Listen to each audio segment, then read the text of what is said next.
కేసీఆర్ గారు మొన్న ఒక మాట మాట్లాడారు.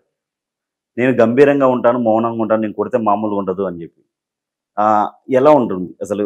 కేసీఆర్ గారు ఇప్పుడు కమిటీలో ఒకటి వేశారు. హరీష్ రావు గారికి బాధ్యతలు అప్పచెప్పారు. మళ్ళీ అంటే మధ్య కాలంలో కొద్దిగా గ్యాప్ వచ్చింది. దానికి ఏం కారణం అంటే రేవంత్ చాలా చిన్న కార్యకర్త టీఆర్ఎస్‌లో గాని, తర్వాత కాలంలో టీడీపీలో గాని అనుకోకుండా ఆయనకు పీసీసీ ప్రెసిడెంట్ కావడం, వెంటనే ఆయనకు ముఖ్యమంత్రి అయ్యే అవకాశం రావడం. అయినంత మాత్రాన స్టేచర్ ఈజ్ డిఫరెంట్ కదా! ఇప్పుడు ఎప్పటికీ ఈ తెలంగాణకు ఒక టవరింగ్ పర్సనాలిటీ కేసీఆర్ గారు. అంటే తెలంగాణ మీద అవగాహన గాని, ఆయనకు గ్రిప్ ఏదైతే ఉందో అది రేవంత్‌కి రాలేదు. రాదు కూడా ఇప్పట్లో. ఓకే. ఆయన ముఖ్యమంత్రి ఉన్నా కూడా ఆ తెలంగాణ మీద సంపూర్ణమైన అవగాహన రావాలంటే చాలా కష్టపడాలి, చాలా టైం పడుతుంది. ఒక మంచి లక్షణం ఏంటంటే తొందరగా గ్రాస్ప్ చేయగలుగుతాడు ఆయన. ఓకే. కేసీఆర్ రంగంలోకి దిగిన తర్వాత ఇంకా మీడియా కానీ, న్యూస్ కానీ, పబ్లిక్ కానీ అంతా కేసీఆర్‌ను ఫాలో అవుతారు. ఇప్పటిదాకా ఆయన సైలెంట్‌గా ఉన్నాడు కాబట్టి రేవంత్ రెడ్డిది నడిచింది. అసెంబ్లీకి వచ్చినా కూడా ఆయన ముందట ఈయన తట్టుకోలేడు రేవంత్. ఎందుకంటే ప్రతి సబ్జెక్టు మీద అనర్గళంగా మాట్లాడగలుగుతాడు. ఉద్యమ కాలంలో ప్రతి గ్రామానికి ఆయన తెలంగాణలో సగానికంటే ఎక్కువ గ్రామాలను చుట్టిండు. పెద్ద పెద్ద భారీ బహిరంగ సభల్లో ప్రజలను కలిసిండు, కోట్ల మందిని. సో ఆయనకు తెలియని సమస్య లేదు, ఆయనకు తెలియని ప్రాంతం లేదు. ఆయనకున్నంత పట్టు రేవంత్ రెడ్డికి లేదు కాబట్టి అసెంబ్లీలో ఆయనతో తట్టుకోలేడు రేవంత్. అదే ఉద్దేశంతోనే ఆయన ఎంత వీలైతే అంత రాకుండా చేయాలనే ఉద్దేశంతోనే అపర్ష పదాలు, బూతులు, రోత మాటలు ఇవన్నీ మాట్లాడింది ఏంటంటే ఇన్సల్ట్ చేయడం. ఒక అపోజిషన్ లీడర్ను క్యాబినెట్ స్థాయి ఇచ్చినప్పుడు ఆ స్థాయిలోనే గౌరవం ఇవ్వాలి. ఓకే. బట్ కావాలని చెప్పి ఏంటంటే నేను ఇట్లా తిడితే ఆయన అసెంబ్లీకి రావడం నాది నడుస్తుంది. కానీ ఎంతకాలం రాకుండా ఉంటాడు? ఆయన స్ట్రాటజీగా ఒక 14 నెలలు కొత్తగా వచ్చిన ప్రభుత్వానికి సమయం ఇవ్వాలి. అవును. ఇప్పుడే ఎంబడబడ్డాడు అని చెప్పి నెగిటివ్ అవుతుంది అనే దాంతోనే ఆగాడు. బట్ తర్వాత ఇప్పుడు సభల తర్వాత ఏప్రిల్ 27 ఆవిర్భావ దినం సిల్వర్ జూబ్లీ కొద్దిగా గ్రాండ్గా చేయాలనే ఉద్దేశంతో కమిటీలు వేసుకుంటున్నారు. బట్ పార్టీకి ఏంటంటే చాలా కాలం నుంచి కమిటీలు లేవు. ఓకే. మళ్ళీ పునరుజ్జీవింపజేయాలనుకున్నప్పుడు, రీబిల్డ్ చేయాలనుకున్నప్పుడు కమిటీస్ అవసరం.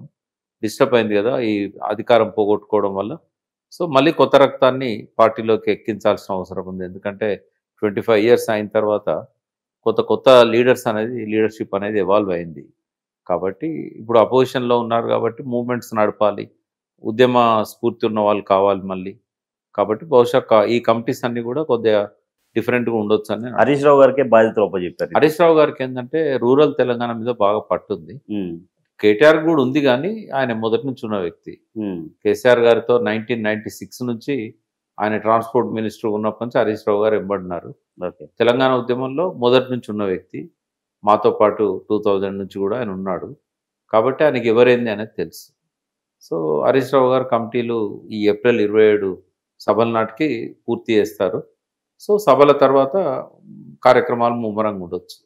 కేసీఆర్ గారితో మీరు దగ్గర ఉండి చూశారు కాబట్టి అడుగుతున్నా. కేసీఆర్ గారి రోజు రొటీన్ ఎలా ఉంటుంది? ఏం ఫుడ్ తీసుకుంటాడు అసలు ఆయన? ఆయన ఫుడ్ తక్కువ తీసుకుంటాడు. చాలా రోజు రొటీన్ ఎలా ఉంటుంది? మంచి క్వాలిటీ ఫుడ్ తీసుకుంటాడు, తక్కువ తీసుకుంటాడు. ఆయన ఫుడ్ మీద ఎక్కువ ఇంపార్టెన్స్ ఇవ్వడు. కానీ తీసుకున్న ఫుడ్ మాత్రం చాలా క్వాలిటీ ఫుడ్ ఉంటుంది. ఎవ్రీడే నాన్ వెజ్ ఉంటుంది. కొంచెమే తీసుకుంటాడు ఆయన. ఆయన తినడం కంటే ఇతరులకు బయట సంతోషిస్తాడు. ఎప్పుడు ఒంటరిగా తినడు. ఎప్పుడు ఆయనతో పాటు 10 మంది ఉండాల్సిందే. ఆయన పెట్టడంలో తృప్తి పడతాడు. ఆయన సొంతంగా తినడంలో ఆయనకి తృప్తి ఉండదు. బట్ ఆయన ఎప్పుడూ ఆలోచిస్తూనే ఉంటాడు ఏదో ఒక ఇష్యూ మీద. ఆలోచనలు అట్లున్నప్పుడు తిండి మీద ధ్యాస ఉండదు. బట్ ఆయన డైలీ రొటీన్ డిఫరెంట్గా ఉంటుంది. మనలాగా ఉండదు ఆయనది. మార్నింగ్ అంతా ప్లానింగ్లో ఉంటాడు ఆయన. ఆ పేపర్లు చదువుతాడు కాబట్టి ఆ పేపర్ల ద్వారా చాలా విషయాలు ఆయనకు ఏం జరుగుతుందనేది తెలుస్తుంది. అందరిలాగా కాదు. మిగతా ముఖ్యమంత్రులు కానీ, ప్రతిపక్ష నాయకులు కానీ వాళ్ళ దగ్గర ఉన్న అసిస్టెంట్స్ కట్ చేసి పెడతారు క్లిప్పింగ్స్. ఈయన అట్లా ఎవరో సెలెక్ట్ చేసిన క్లిప్పింగ్లు చదవడు ఆయన. ఆయన మొత్తం పేపర్ చదువుతాడు. చదివినప్పుడు తనకు అవసరమైన వార్త గురించి ఆయన ఎంక్వైరీ చేస్తాడు. దాని మీద నాలెడ్జ్ పెంచుకుంటాడు. ఇమ్మీడియట్గా వాళ్ళకి ఫోన్లు చేస్తాడు అవసరమైన వాళ్ళకి. ఆ రోజంతా అవే ఆలోచనలతోని అటువంటి వాళ్ళతోనే మీటింగ్స్తో గడుపుతూ ఉంటాడు. ఆయనది ఎక్కువ టైం ప్లానింగ్ కోసం పెట్టుకుంటాడు. థాట్ ప్రాసెస్ చాలా డెప్త్గా ఉంటుంది అనేది. మిగతా వాళ్ళతో మనం కేసీఆర్ని పోల్చలేము. సార్ రాను ఇప్పుడు తెలంగాణలో రాజకీయాలు మారబోతున్నాయి అనుకోవచ్చా? మారాలి, తప్పకుండా మారాలి. ఎందుకంటే నా దృష్టిలో అయితే కొంత బీసీలలో చైతన్యం వచ్చింది. ఓకే. బీసీలు పోలరైజ్ అవుతున్నారు. కానీ అన్ని పార్టీలు కూడా బీసీ వాదాన్ని ఎత్తుకునేసరికి ఏమైతాయంటే బీసీల ఓట్లు చీలిపోతాయి. చీలిపోతుంది. బీసీలు వాళ్ళంతా వాళ్ళు ఒక రాజకీయ పార్టీ పెట్టుకునేదాకా ఓట్లన్నీ చీలుతూనే ఉంటాయి. ఈ సుదూర భవిష్యత్తులో అంటే పార్టీలు పెట్టచ్చు, కానీ ఆ పార్టీలకు నాయకత్వం వహించే వాళ్ళని బట్టి ఆ పార్టీలు నిలబడతాయా లేదా అనేది ఉంటుంది. బట్ చాలా ఆవేశము, ఎమోషన్ బీసీలలో కనబడతా ఉంది. బట్ ఇప్పటివరకు అయితే ఏ నాయకుడు కూడా పార్టీ పెడదామని ముందుకు రాలేదు. ఒకవేళ మల్లన్నకు ఆ ఉత్సాహం ఉన్నా కూడా కాంగ్రెస్ పార్టీయే బీసీ సీఎం చేస్తుందని చెప్పి మహేష్ గౌడ్ చెప్తున్నాడు కాబట్టి ఆయన ఆ పార్టీలనే ఉండి పోటీ పడతాడు కావచ్చు. కొత్త పార్టీ పెట్టే అవకాశం ఉండదు అంటే వాళ్ళు ఆయన టర్మినేట్ చేస్తే పెడతాడు. బట్ వాళ్ళు ఇప్పటివరకు నోటీస్ ఇచ్చిన తర్వాత రిప్లై ఇవ్వకపోయినా కూడా వాళ్ళు సైలెంట్గానే ఉన్నారు. మల్లన్నను బయటికి పంపే ధైర్యం కానీ అవకాశం కానీ వాళ్ళకి లేదు. ఆ ఇచ్చిన నోటీస్కి ఆయన రిప్లై ఇవ్వకపోయినా కూడా ఆయన ఏం చేయడానికి లేదు. కాబట్టి రేపు బీసీ సీఎంగా కాంగ్రెస్ పార్టీలోనే ఆయన పోటీ పడవచ్చు. ఒకవేళ ఆయన పార్టీ పెడితే డెఫినెట్గా ఆయన ఒక లీడర్గా ఎవాల్వ్ అయ్యింది కాబట్టి ఇంతకుముందు మల్లన్న కాదు ఆయన. కొద్దిగా మెచ్యూర్డ్గా మాట్లాడితే కనుక ఇంకా అవకాశాలు ఎక్కువ వస్తాయి. ఒక పార్టీ పెడితే నిలబెట్టుకోగలుగుతాడు. ఎందుకంటే ప్రజల్లోకి వెళ్ళిపోయాడు, మాస్ ఫాలోయింగ్ ఉంది, అగ్రెసివ్గా మాట్లాడుతున్నాడు. మిగతా పార్టీలతోనే అట్లా అంటే ఏదో ఒక పార్టీతో రేపు గెలిచిన తర్వాతనో గెలవడానికంటే ముందో అలయన్స్లో పోదాము అనే ఒక అండర్స్టాండింగ్కి వచ్చినట్టయితే, వాళ్ళు సపోర్ట్ చేసినట్టయితే అన్ని రకాలుగా మళ్ళీ నిలబడగలుగుతాడు. బట్ ఆయన పార్టీ పెట్టే ఆలోచన ఉందో లేదో మనకు తెలియదు. కేసీఆర్ గారికి మోడీ గారు భయపడ్డట్టేనా సార్ నిజంగా? అట్లా ఉండదు పాలిటిక్స్లో. అట్లా భయపడపో పాలిటిక్స్ లాగా ఉండదు. కాకపోతే ఏంటంటే మొన్నటి ఓటమిలో మోడీ గారిది కీలక పాత్ర. కేసీఆర్ గారు మళ్ళీ మూడోసారి ముఖ్యమంత్రి అయితే కనుక దేశవ్యాప్తంగా ఆయన ఎక్స్పాండ్ అవుతాడు. ఇంకొక జాతీయ పార్టీ వస్తుంది. కూడా ప్రాంతీయ పార్టీలు అన్నింటినీ నామరూపాలు లేకుండా చేయాలనేది బీజేపీ కాంగ్రెస్ ఇద్దరికి ఉన్న అండర్స్టాండింగ్. కాబట్టి ఇప్పుడు ఢిల్లీ ఎలక్షన్స్లో అధికారంలోకి వచ్చేది కాంగ్రెస్తో అలయన్స్ అయితే. బట్ ఇద్దరిని దెబ్బకొట్టాలంటే వాళ్ళిద్దరు అలయన్స్ కాకూడదు. సో కాంగ్రెస్ కూడా ఏముంది, ప్రాంతీయ పార్టీలను ఖతం చేయాలి. ఈసారి కాకపోయినా ఇంకోసారైనా మోడీతోనే బీజేపీతోనే తలపడాలి.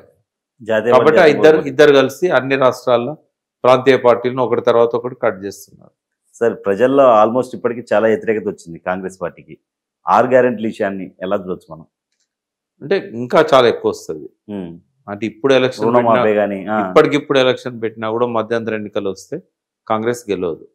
ఇక్కడ పోటీ ఏంటంటే బీజేపీకి టీఆర్ఎస్కే ఉంటుంది. ఇప్పుడైతే ఈ వ్యతిరేకతను ఎవరు పంచుకోవాలనే దాని మీద ఒకవేళ బీజేపీ కొంత లేసింది అనుకోండి, ట్రయాంగిల్ కంటెస్ట్ అవుతుంది. ట్రయాంగిల్ కంటెస్ట్లో ఎవరు వస్తారని చెప్పలేము. ఒకవేళ కనుక బీజేపీ ఇంకా తగ్గింది అనుకోండి, టీఆర్ఎస్కి కేక్ వాక్ అవుతుంది. కాంగ్రెస్ అయితే రాదు ఎట్టి పరిస్థితుల్లో. ఇప్పుడు ఈ సర్పంచ్ ఎలక్షన్స్ ఎప్పుడు వచ్చే అవకాశం ఉంది సార్? అంటే బహుశా పెడతామని అన్నారు కదా, ఈ కులగణన పూర్తయిన తర్వాత. ఇప్పుడు ఈ 42% ఇవ్వడం సాధ్యం కాదని చెప్పి అనుకోవచ్చు రేవంత్ రెడ్డి. అందుకే ఆయన అసెంబ్లీలో ఏమన్నాడు, మేము మా పార్టీ తరఫున ఇస్తాము అన్నాడు. గవర్నమెంట్ తరఫున మేము చట్టం చేస్తాం అనలే. ఇక అది ఏనప్పుడు ఎప్పుడు పెడితే ఏముంది, వస్తే ఇప్పటికిప్పుడు పట్టు గ్రామాలలో జనరల్లో ఈ లోకల్ బాడీస్లో అధికార పార్టీకి ఎడ్జ్ ఉంటుంది. బట్ రేవంత్ రెడ్డి చేసే తప్పుల వల్ల మళ్ళీ టీఆర్ఎస్కి ఆ ఎడ్జ్ వస్తుంది. ఎందుకంటే గ్రామాలలో బలంగా నాయకత్వం ఉన్నది బీఆర్ఎస్ పార్టీ. నాయకులు పోయినా కూడా కింది స్థాయిలో కార్యకర్తలు పోలేదు. కాబట్టి మెజారిటీ స్థానాలు జిల్లా పరిషత్లు బీఆర్ఎస్కే వస్తాయి. సరే, ఇంకోటి, రేవంత్ రెడ్డిని సీఎం పదవి నుంచి దింపడానికి 25 మంది కాంగ్రెస్ మంది ఎమ్మెల్యేలు ఒకటయ్యారని చెప్పి ఎర్రబెల్లి దయాకర్ రావు గారు ఒక వ్యాఖ్య చేశారు. దీన్ని ఎలా చూడొచ్చు? ఆయనే అడగాలి దయాకర్ రావును. ఎందుకంటే నాకు తెలిసి సీఎంగా 4 ఏళ్ళు ఉండొచ్చు ఆయన. ఎందుకంటే ఇప్పుడు దించాల్సిన అవసరం రాహుల్ గాంధీకి లేదు, నరేంద్ర మోడీకి లేదు. ఇంకెవరు దించుతారు ఆయన్ని?